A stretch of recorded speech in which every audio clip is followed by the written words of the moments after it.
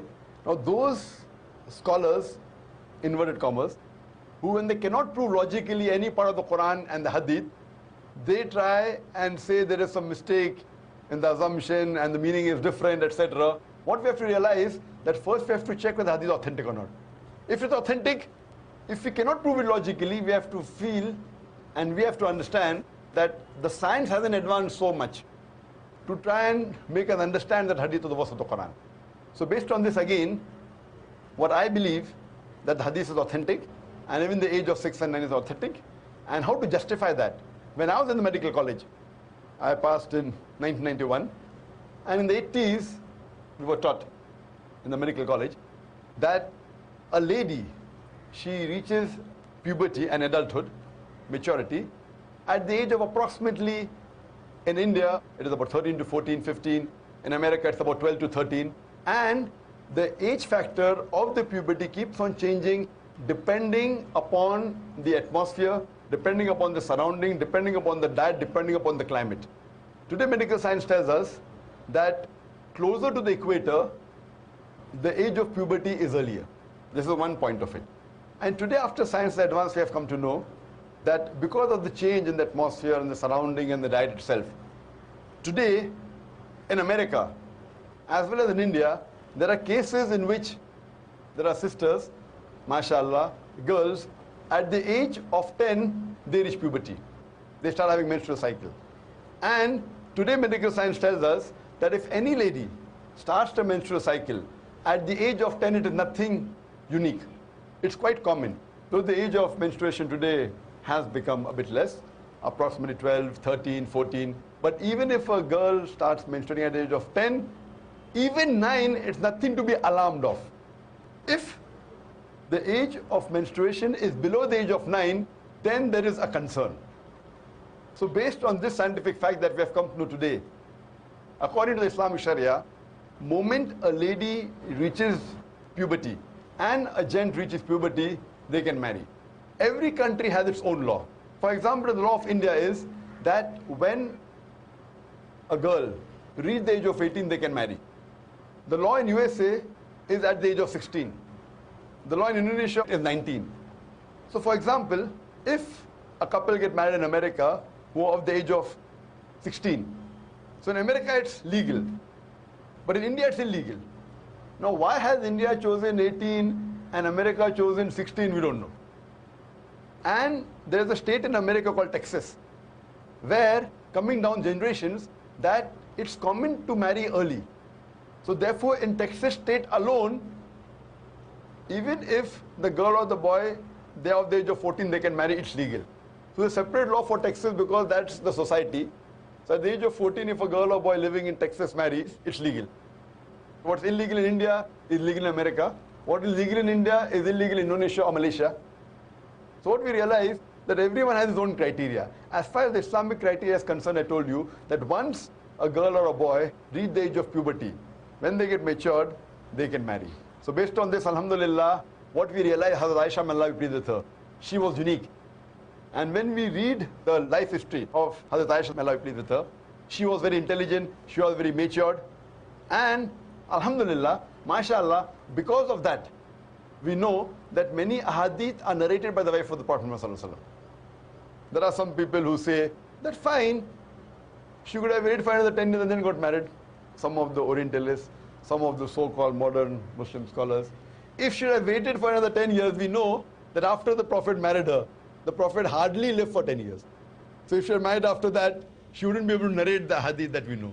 So because she was intelligent, she was matured enough, alhamdulillah, I feel medically and scientifically and Islamically, a marriage consummated at the age of 9, once a lady is matured, it's perfectly fine, alhamdulillah. Hope that answers the question, sister.